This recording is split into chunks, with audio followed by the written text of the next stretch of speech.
dans le monde et dans la vie. Le colloque en fait s'inscrit dans une continuité parce que les deux premières éditions ont été réalisées à Abidjan.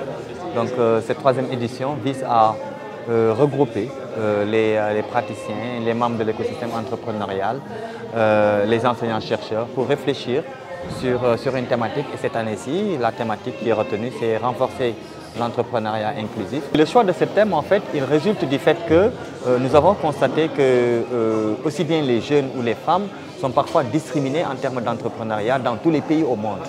Alors que normalement, c'est des catégories qui sont la plupart du temps très habiles en termes d'entrepreneuriat et qu'il faudrait plutôt encourager. Quand nous l'avons initié, le but était bien entendu de donner une tribune à la fois de communion entre des acteurs de l'écosystème entrepreneurial, mais surtout de production, de coproduction de connaissances, de coproduction de savoir.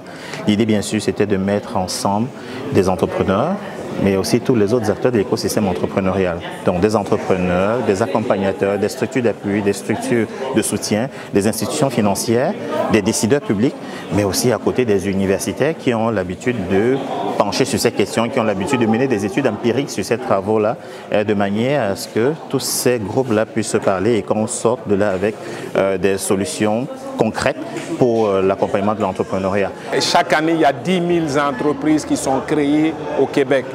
Et 80% des entreprises, c'est des PME, donc des entreprises qui appartiennent à monsieur, madame, des entreprises familiales.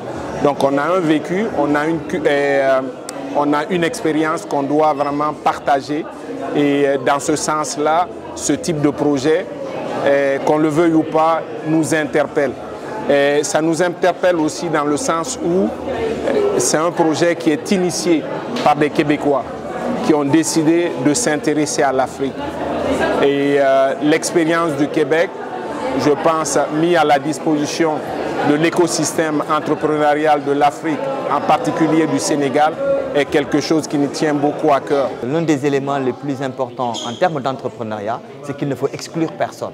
Tout le monde doit donner son avis, tout le monde doit être accompagné, pourvu tout simplement que l'idée soit bien conçue, pourvu que l'idée soit bien mûrie par la porteuse de ce projet ou bien de cette idée qui peut déboucher sur une entreprise au bénéfice bien sûr de toutes les populations.